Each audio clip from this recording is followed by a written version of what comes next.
Hello students, 11th class history, lesson number 10th, lesson name displacing indigenous people.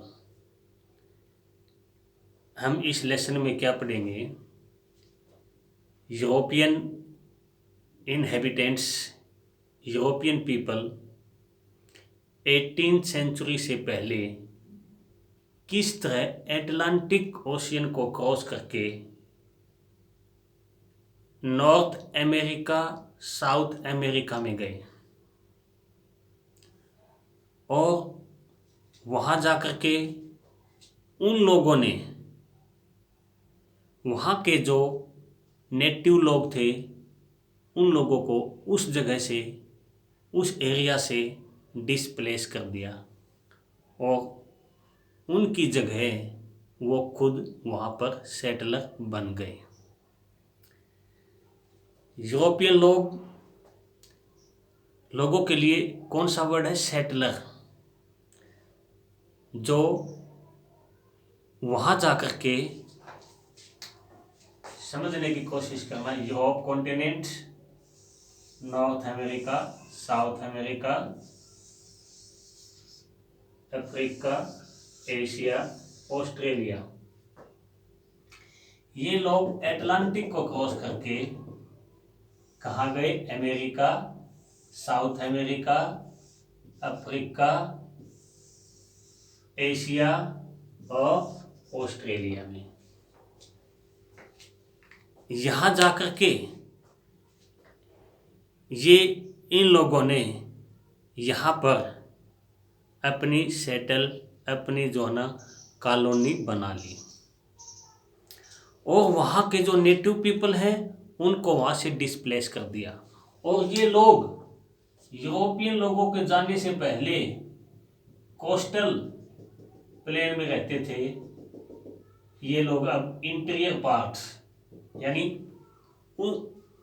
North America, south America, Australia, Africa continent में native people जो पहले रहते थे European लोगों के जाने से पहले, अब वो उस जगह को छोड़ करके उस कॉन्टिनेंट के इंटीरियर पार्ट में चले गए, अंदरूनी भागों में चले गए।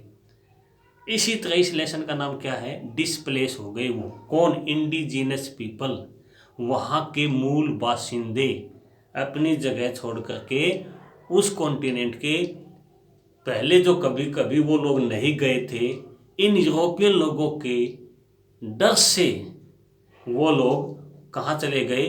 उस कॉन्टिनेंट के इंटीरियर पार्ट में चले गए और इन सेटलर लोगों ने वहाँ पर अपनी कॉलोनी बना ली। कहाँ पर? North America, south America, Africa, Australia, New Zealand में। और यहाँ पर जब इन्होंने अपनी कॉलोनी बना ली तो बाद में इन्हीं लोगों ने, जो डिफरेंट कंट्री से आए थे यूरोप से, वहाँ के अपने मदर जो कंट्री है उनसे बाद में उन्होंने क्या इंडिपेंडेंट उनसे ले ली। ये लोग अपने मदर कंट्री से क्या हो गई? इंडिपेंडेंट हो गई। एग्जाम्पल के लिए 1776 में अमेरिका कंट्री, जिसको हम USA बोलते हैं, ये 1776 में इंग्लैंड से इसने इंडिपेंडेंट ये जो ना बन गया था। इस तरह ये आज प्रेजेंट में जितने भी हम कंट्रीज देख रहे हैं, Canada, USA, Mexico, Brazil, Argentina, Peru, Chile, Colombia, ये सभी कौन लोग हैं? ये मोस्टली यूरोपियन पीपल हैं जो 18th सेंचुरी से पहले आकर के यहाँ पर सेटल्ड हो गए थे। 19th सेंचुरी में, 19th और 20th सेंचुरी के अंदर अब इन्हीं कॉन्टिनेंट्स में एशियन कॉन्टिनेंट के लोग भी जाने लग गए और अब वहाँ पर नेटिव पीपल से ज़्यादा पॉपुलेशन यूरोपियन और एशियन यानी जो माइग्रेंट होकर के आए हैं उनकी संख्या ज़्यादा हो गई और ये नेटिव पीपल भूल गए कि जहाँ पर आज ये लोग रह रहे हैं, ये इन्हीं लोगों की, यानी हमारे लोगों की जो है ना हमारे एंसेस्टर की भूमि है। यानी अब उन लोगों को 20वीं सेंचुरी और 19वीं सेंचुरी के लास्ट में उन लोगों को वो लोग एक तरह से ये भूल गए थे कि ये जो लैंड जिस पर सेटलर लोग रह रहे हैं, ये हमारे पूर्वजों की जमीन है। तो इस तरह आज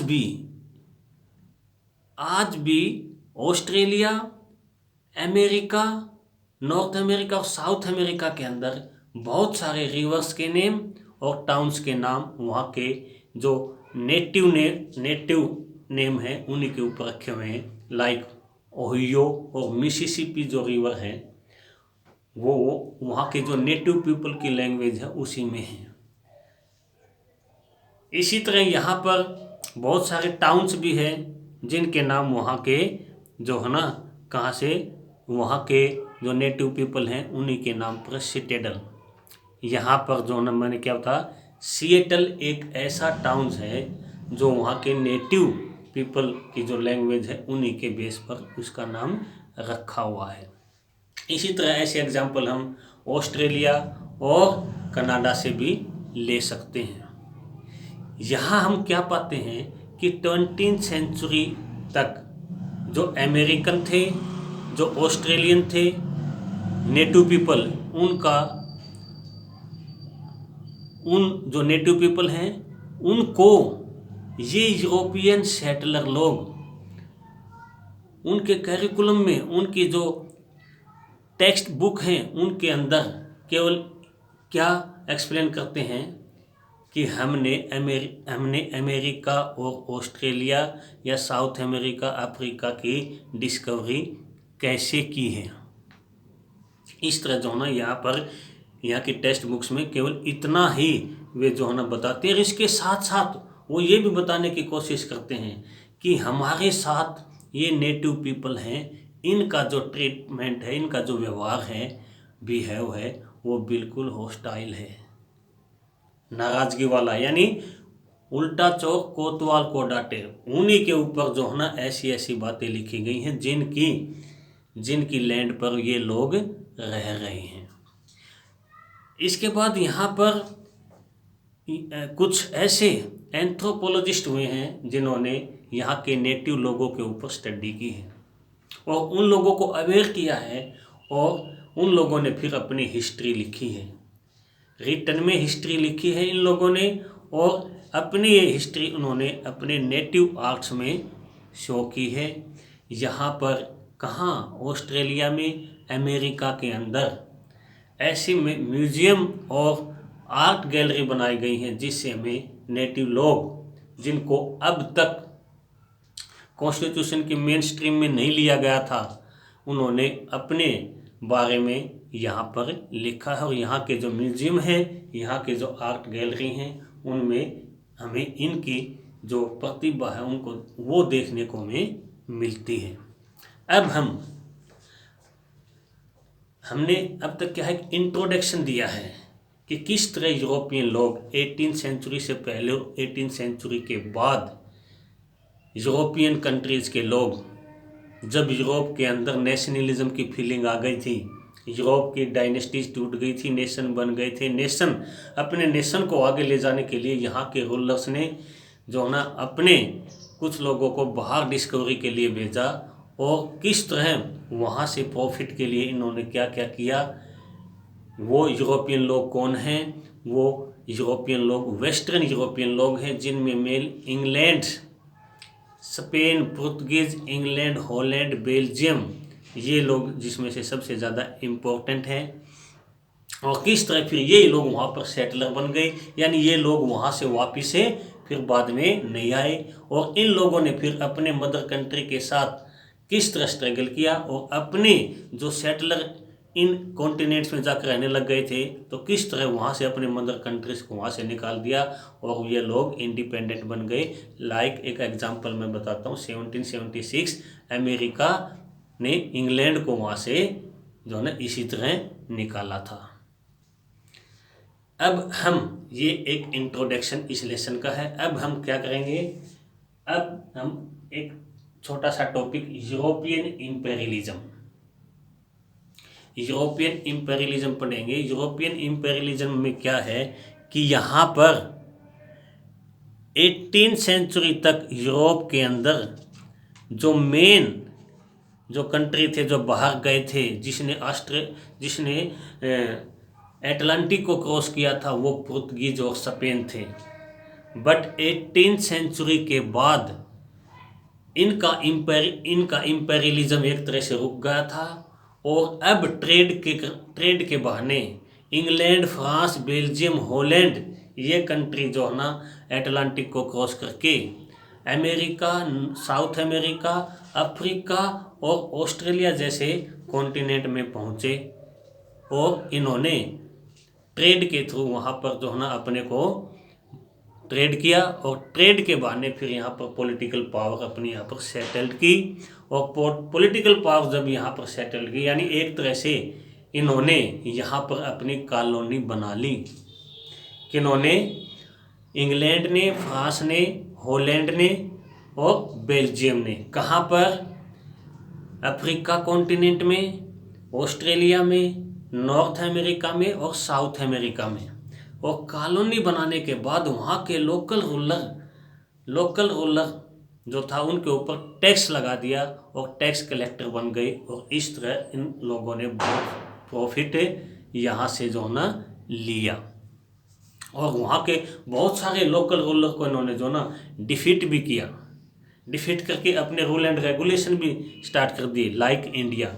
और जिनको नहीं किया उनसे जो ना टैक्स कलेक्ट करते थे। जैसे इंडिया में कुछ ऐसे स्टेट थे जो डायरेक्ट इंग्लैंड के अंडर में थे या फिर इनडायरेक्टली जो उनके अंडर में नहीं थे उनसे वो टैक्स कलेक्ट करते थे। तो इसी तरह इन्होंने यहाँ पर जब पॉलिटिकल पावर सेटल कर ली तो वहाँ पर क्या किया? रेलवेज बिछा दी। उसके साथ साथ यहाँ पर आसानी से ट्रेड किया। इसके साथ साथ यहाँ पर जो माइन थी उनका एक्सपेंशन किया। और यहाँ पर बहुत क्या स्टैब्लिश किया? बिग प्लांटेशंस लगवाए, बड़े बड़े बाग लगवाए। क्योंकि जिन चीज़ों की नीड इनके मदर कंट्री को थी, ये अपनी कॉलोनी से वो चीज़ें वहाँ से ले जाते थे। अफ्रीका को केवल साउथ अफ्रीका कंट्री को छोड़ दे, साउथ अफ्रीका कंट्रीज को छोड़ दे तो ये जितने भी जहाँ भी जिस भी कॉन्टिनेंट में गए उस कॉन्टिनेंट के केवल ये कहाँ पर कोस्टल एरिया में रहे। बट साउथ अफ्रीका के अंदर ये आज प्रेजेंट में जो साउथ अफ्रीका है वो पूरा कंट्री इन्होंने अपने अंडर में ले लिया था। वह पूरे कंट्री के अंदर तक ये दोनों चले गए थे। नहीं तो ये Australia, south America, north America, Asia और अफ्रीका ये सभी कंट्री का कोस्टल लाइन इन्होंने अपने अंडर में ले ली थी। क्यों? क्योंकि यहाँ की लैंड फर्टाइल थी, क्लाइमेट उनके सूटेबल थी और इसके साथ साथ फिशिंग वर्क भी आसानी से होता था, आसानी से मछलियाँ भी पकड़ी जा सकती थी। यहाँ पर एक बात नोट करने की है कि जो लोग यूरोप से इन कॉन्टिनेंट में आकर आए उन लोगों के लिए एक वर्ड है, कौन सा? सेटलर। और जो लोग वहाँ पर रह रहे थे पहले से, इन लोगों के जाने से पहले, वो क्या है? उनको बोलते हैं इंडिजिनस पीपल, मूल बासिंदे। तो इस तरह यूरोपियन इंपेरियलिज्म जो है ना वो डिफरेंट कॉन्टिनेंट में स्प्रेड हुआ। और इसकी चपेट में आने वाले कुछ कॉन्टिनेंट हैं जो कौन है? Mainly north America, south America, Africa, Asia और ऑस्ट्रेलिया। तो इस तरह आज का अपना टॉपिक आज का ये इतना ही है। Okay, thank you.